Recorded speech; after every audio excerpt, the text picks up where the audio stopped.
Создавање надпартиски договор за секој идно принципиелно решавање на внатрешните разлики во рамките само на институциите на државата, без странски агенди или представници и единствено од страна на легитимно избраните представници на македонските граѓани. Внатрешно обединување против мешувањето во внатрешните работи на земјава од страна на странски политичари или држави кои се косат со принципот на почитување на суверенитетот или се спротивни на принципот на добрососедски односи. Заеднички да се отворат плановите, платформите или агентите кои се надвор од нашето уставно уредување или се спротивни на македонските стратешки државни интереси. Ова е дел од така наречениот патокас за излез од политичката криза кој денеска го објавија од ВМРО ДПМН, а веќе беше најден и од лидерот на партијата. Заеднички да создаваме планови и платформи и агенди кои што се во интерес на уставното уредување на Република Македонија и стратешките интереси на државата.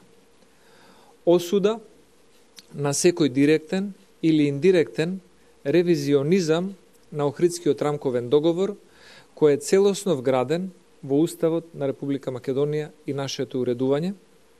Во патоказот се бари институционално да се најдат решенија за повеќе отворени прашања. Така се предлага да се усогласи праксата за коалицирање на победник со победник и да се утврди дали оваа пракса дефинитивно се отфрла или пак ќе важи во иднина. Потоа се предлага партиите да се договорат дали странските агенди и мешањето во внатрешните политички работи на земјава се прифатливи или пак релевантни програми се само оние кои добиле поддршка од граѓаните на избори.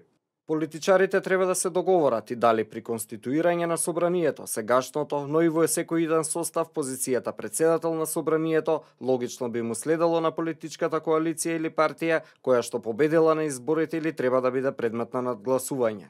Тема за дискусија според овој патокас се предлага да биде и прашањето дали сите политички актери се согласни со задржувањето на мултикултурниот модел македонско општество со подеднаква промоција на сите заедници или се поддржува промена на овој модел во двонационален на сметка на повеќето немнозински заедници. Дали врвен приоритет во овој момент останува стабилизирањето на земјата, институциите, економијата и европските реформи за евроинтеграција како обединителна сила за сите граѓани или пак сите овие приоритети треба да се заменат со редефинирање на односите помеѓу заедниците и државното устројство на Република Македонија. На пресконференцијата одржана во седиштето на партијата беше кажано и дека излезот од кризата го гледаат само низ диалог на избраните пратеници, кои доколку најдат согласност по овие точки, тоа би било доволно за помирување и конечно завршување на политичката криза.